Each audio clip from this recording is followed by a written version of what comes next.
Okay, students, today in our Dewey-ing history debate, we're going to talk about the social safety net. But in order to do that, we're probably going to need to talk about what a safety net is. So imagine you're at the circus and watching the acrobats doing their thing, flying high in the air. What is a safety net? It's what's placed below them to catch them if they fall. But there's also the idea of these existing in society. And so there's something that helps someone who is in a difficult situation. For example, a financial safety net, or a program provides a safety net for people who have lost their jobs. So the idea of a social safety net is that it's something who helps someone in our society who's in a difficult situation. So we're talking about government programs designed to help people in difficult situations. Our question focused document is this one from John Baer called Let's Hope It Succeeds. What do we see happening in this cartoon? Who's this? Maybe a farmer? What's he asking himself? I wonder, will I be saved in time? So, is the farmer going through some sort of struggle? What's on the way to save him? Roosevelt Farm Relief Plan. Roosevelt, I think they're referring to President Franklin Delano Roosevelt, because this is from the era of the New Deal, which we'll be talking about. What does it look like the government is coming to do with this plan? So if there's somebody who is struggling, in this case it's the farmer, what's the government doing in this cartoon? How might that be similar to something being debated today? Create a question about the document, then we can move on. So for our contemporary policy debate, we're going to listen to this article to learn about an action Congress is considering taking to respond to problems created by the coronavirus. We're going to complete this chart.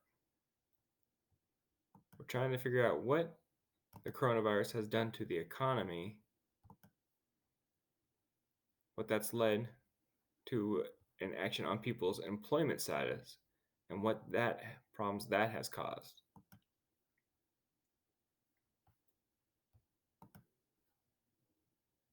So, if the federal government wants to spend hundreds of billions of dollars to keep businesses and families afloat, where exactly should that money go? Well, that is the question lawmakers are dealing with in Washington. They're debating a relief package that could be folded into a big spending bill next week. Some want to see another round of direct payments to individuals. But is that the most effective way to cushion the economic blow? Okay. In this introductory paragraph, we did get hints as about what is going on. Spend billions of dollars to keep businesses and families afloat. What has happened as a result of the coronavirus that put businesses and families in trouble? Right, that there was all those lockdowns, businesses were closed, so businesses lost money, but what about their workers?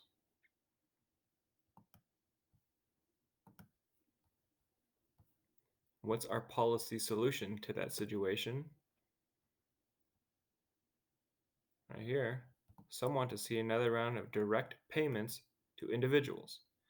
Think back to what happened back in April, May, earlier on in the pandemic. Do you remember people getting direct payments from the government? Well, that's what we're debating again today. Blow. NPR chief economics correspondent Scott Horsley is covering this and joins us this morning. Hey, Scott. Good morning, David. So, who is lobbying for the idea of direct payments to people, and is that camp likely to get its way? It's not clear if they're going to get their way. Direct payments were not included in that bipartisan proposal that a group of moderates put out last week.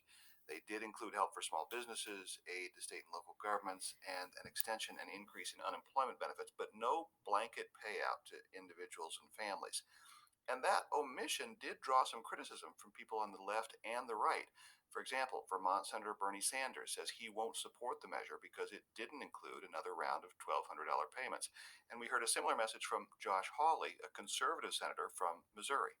Any COVID relief bill needs to include direct payments to people who are in need, to working families and working individuals. They should be the centerpiece, not an afterthought. Hawley told KFVS TV in Missouri he's pressed that case with President Trump and urged the president to veto any relief bill that doesn't include direct payouts. In this, what Senator Josh Hawley says, why do we think people support this policy? What is Josh Hawley concerned about? People are in need. Those are working families and working individuals. Is that a reason why we would support direct payments of cash? Seems like a pretty simple reason, but also a pretty good reason.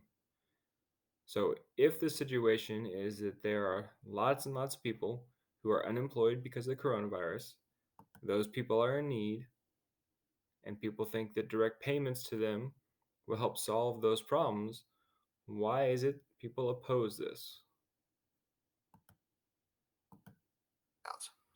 So is that argument making a difference?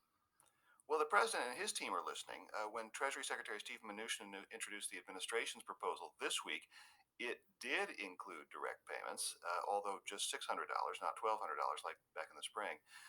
Not surprisingly, polls show a lot of bipartisan support for direct payments. It turns out free money is popular with both Democrats and Republicans. So if there's bipartisan support, what's the holdup? Why not just put this in the relief package? Who's against this? Cost, for one thing. The $600 payments in the administration's plan would cost something like $140 billion. Well, that's a pretty big number, isn't it? It's a very large check to be writing. Do you think that would be a reason that we have some opposition to direct payments? Just simply the cost? It's going to be expensive? And the offset that the administration suggested is to reduce the proposed unemployment benefits. The problem is unemployment benefits deliver a much bigger bang for the buck when it comes to boosting the broader economy. And think about it, David. If somebody's out of work and they get an extra dollar in unemployment benefits, they're pretty sure to go out and spend that money right away. And that helps their landlord, the grocery store, the gas station, and the broader economy. Economist Mark Zandi of Moody's Analytics says that's not necessarily true of direct payments that go out widely to people, whether they need the money or not. The stimulus checks that went out earlier in the year, a large chunk of that just ended up in people's checking accounts, and to this day it remains there. They'll spend it, but it'll be spent on the other side of the pandemic when it'll do less good for the economy. Here's another reason why people oppose the direct payments, because in the spring, those payments went out to a lot of people who they themselves were not in difficult situations, and they were just able to save that money.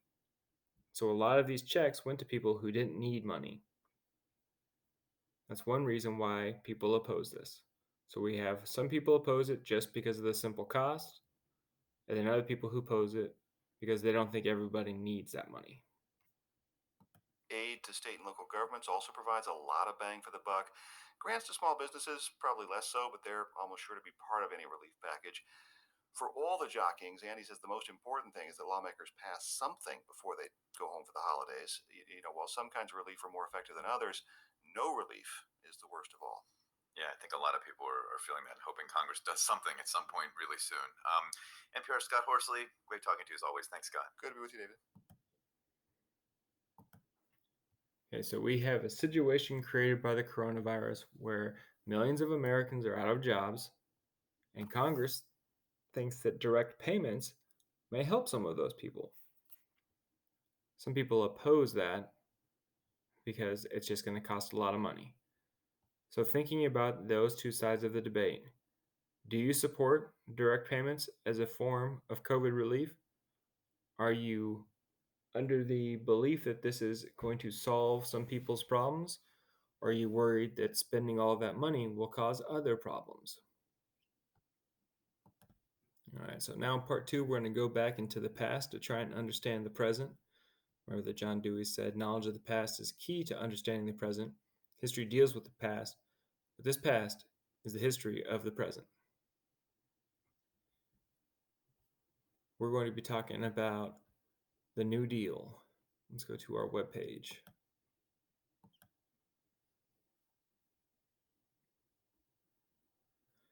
Trying to find out what should be the goal of social safety net policies.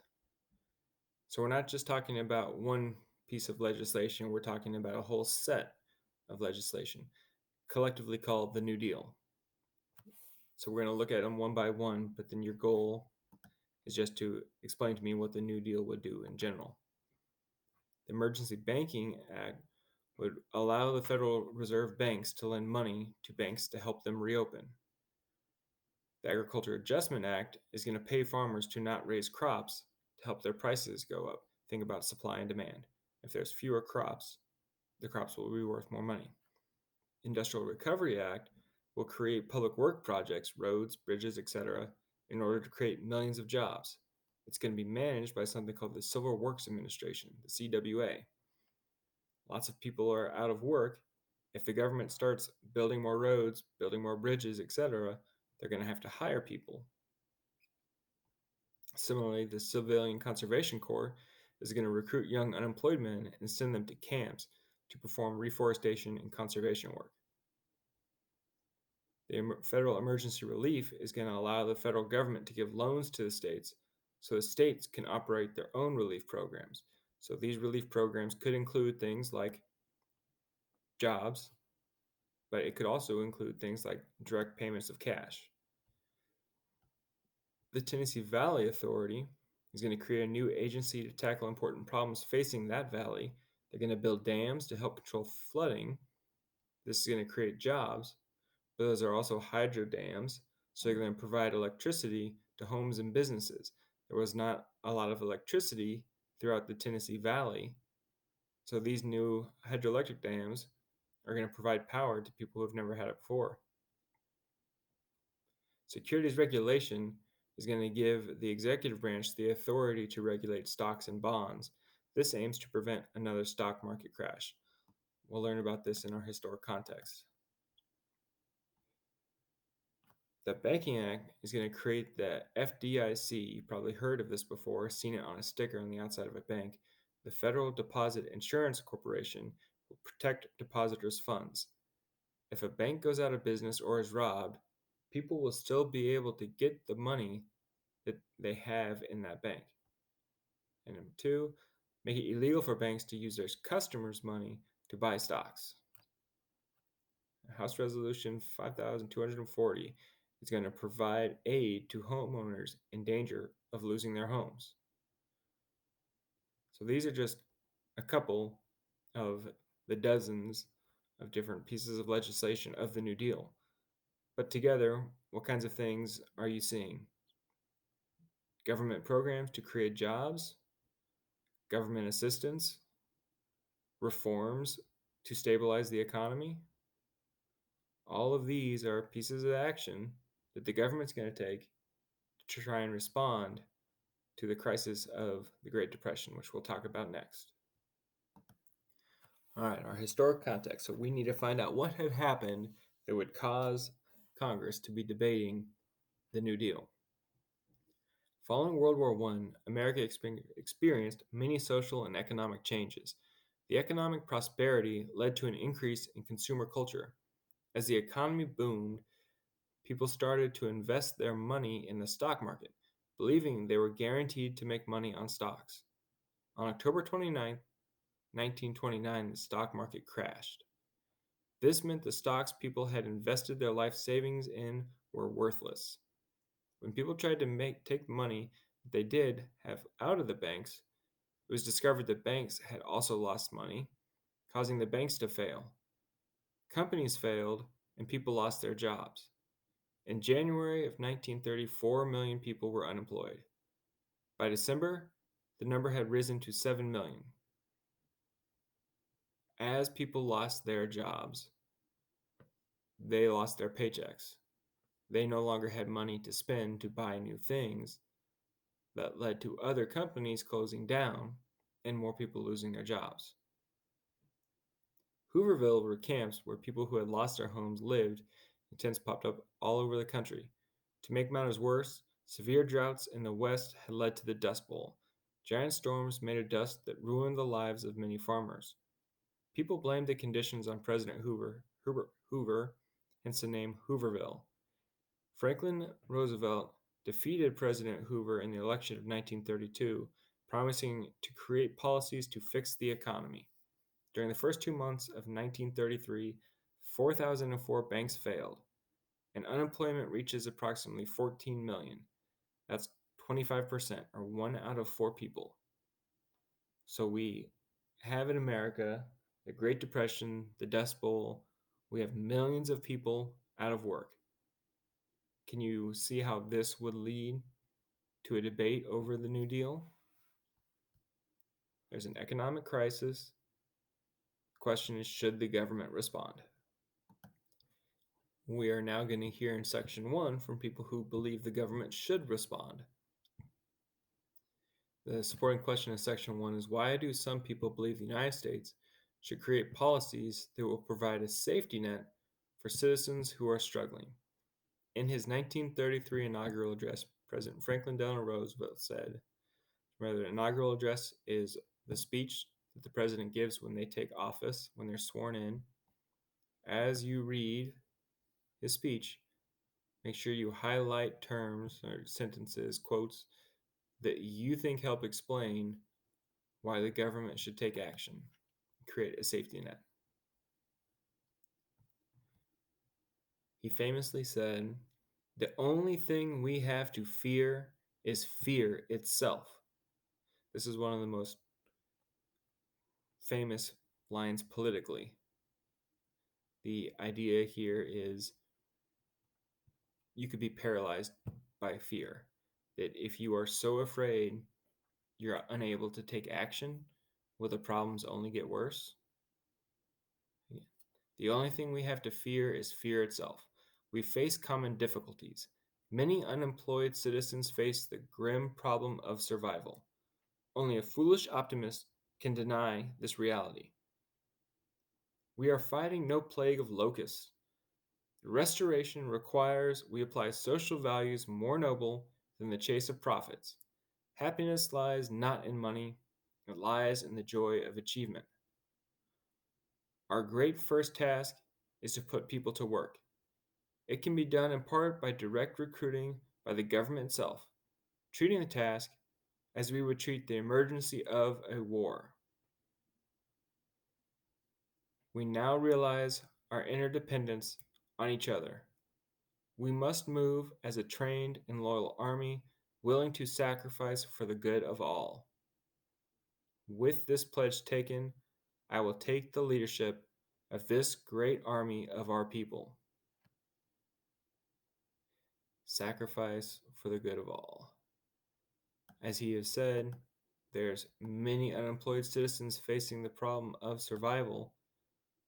There's Americans whose lives are at risk, that they're struggling to survive.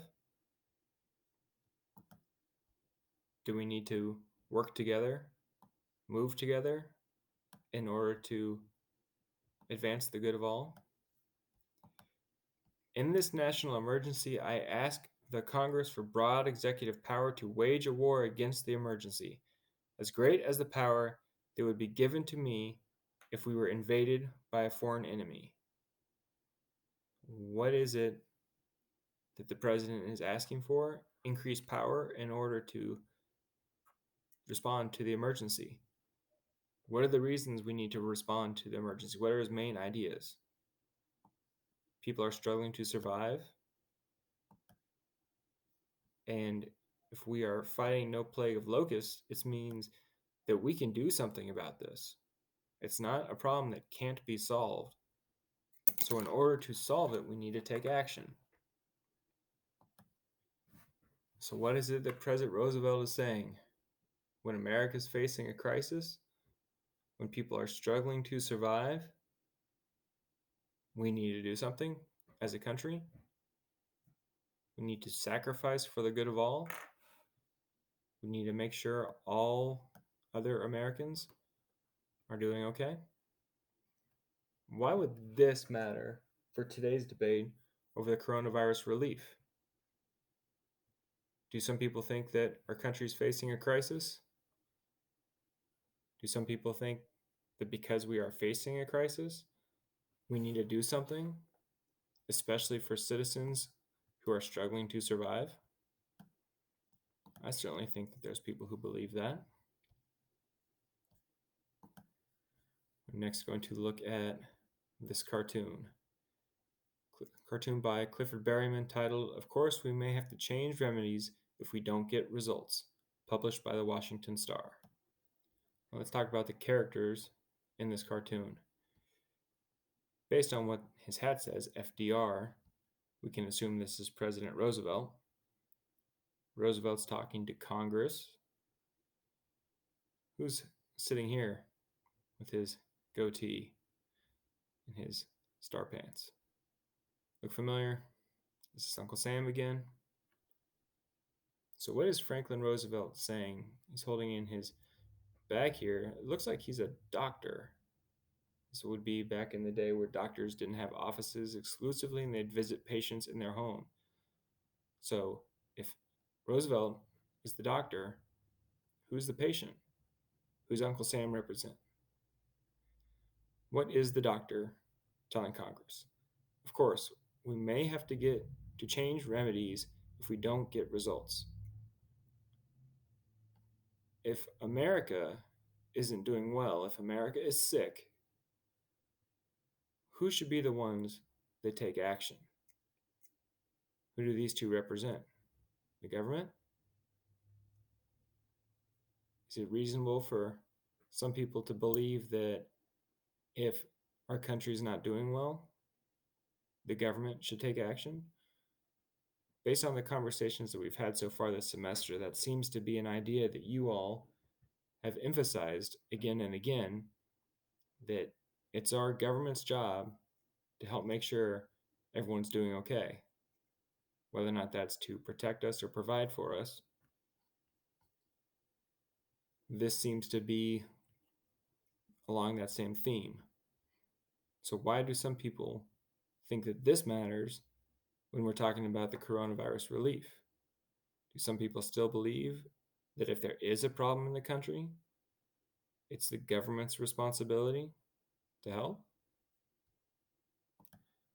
Okay, so in section 1, we have people who think that there's a crisis, something needs to be done, and if something needs to be done, it should be the government doing it. Why are there people who are opposed to this idea of a safety net?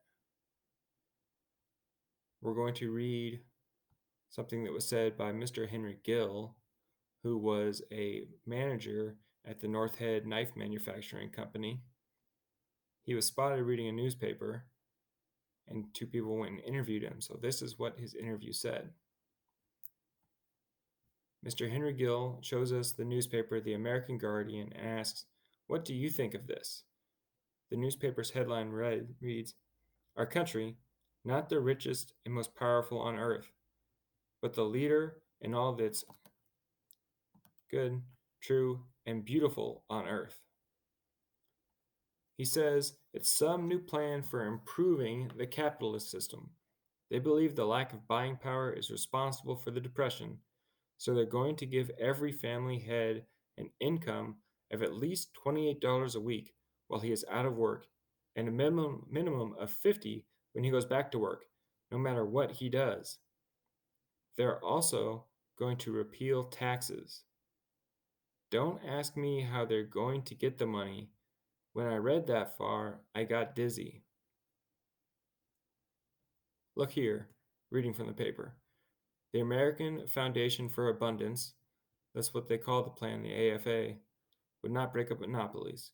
It suggests that the public take them over and put them under management for the common good. They believe the only solution to the monopoly problem is the public ownership and public operation of the monopoly. Let us go forward, not backward. Sounds almost like communism, doesn't it? only it goes a bit farther than communism. They believe in the New Deal, but they think it does. They don't think it goes far enough. He told us two men in the firehouse were arguing over the New Deal. One said if anyone paid him $28 a week while he was loafing, he'd never go to work. Ed said it wasn't natural for a man to want to do nothing, and he'd get sick of it after a couple of months and want to go back to work. Well, Holly says, it might not be natural for you, but it's natural for me. If you give me $28 a week for the rest of my life, see how much work I'll do. So there they were. This idea. One said if anyone paid him $28 a week while he was loafing, he'd never go to work. What's it mean to be loafing? Loafing around?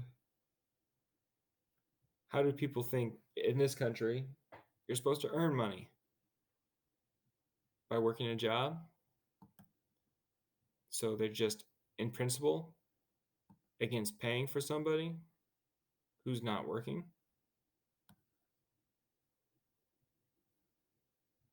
Is that a fairly easy to understand idea? That he is opposed to the idea of paying people for not doing any work? Why does that matter for today's debate over social safety net? Do some people still not want to give others money when those people aren't doing anything to earn that money? Let's take a look at this cartoon. In 1933, a cartoon titled What We Need Is Another Pump was published. What is happening here? Who's operating this pump, and what's the pump called? The New Deal pump. FDR. President Roosevelt. I hope this will make her work. What's happening here? What's the taxpayer doing? What's the taxpayer bringing the president? Buckets of water representing what? What's written on the buckets? How does this cartoon show an opposition to a social safety net? What seems to be the concern here? How much is that social safety net going to cost?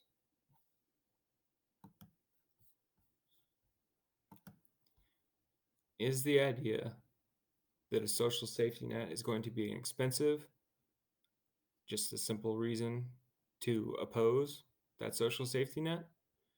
How might that be related to people's beliefs today about direct payments for COVID relief? So imagine you were in Congress at the time. The Great Depression is causing millions of people to be without a job. It's causing many people to be without money and struggling to survive. Do you think it would have been the right thing to do to create programs to try and help those people? That is what Congress did.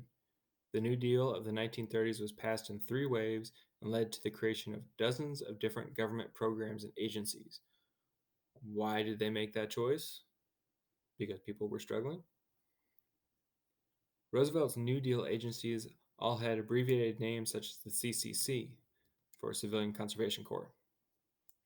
The alphabet soup programs were aimed at providing the 3 R's: relief, recovery, and reform. We're going to help people who are struggling. We're going to rebuild things. And we're going to make changes in order so this never happens again. They included agencies, the Public Works Administration, which hired millions of unemployed Americans to complete public works projects such as buildings, roads, and public buildings. This is kind of a cool example for us locally. The WPA built this old shed for the Shawnee County. It's now the Harley Davidson shop in town. But if you go and look at the cornerstone, you can find out that this building was built as part of the New Deal. Did they build it because the most important thing was this county needed a new shed? Or was the most important thing to build this building as a way to provide people with jobs. Another interesting project that the New Deal did was it didn't just hire people to do manual labor, it also hired artists and authors to do works of art.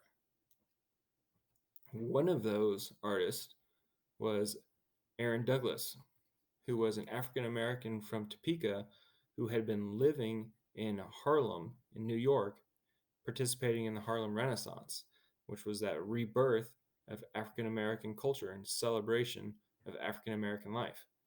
He was hired to do a painting in the New York Public Library, 135th Street branch.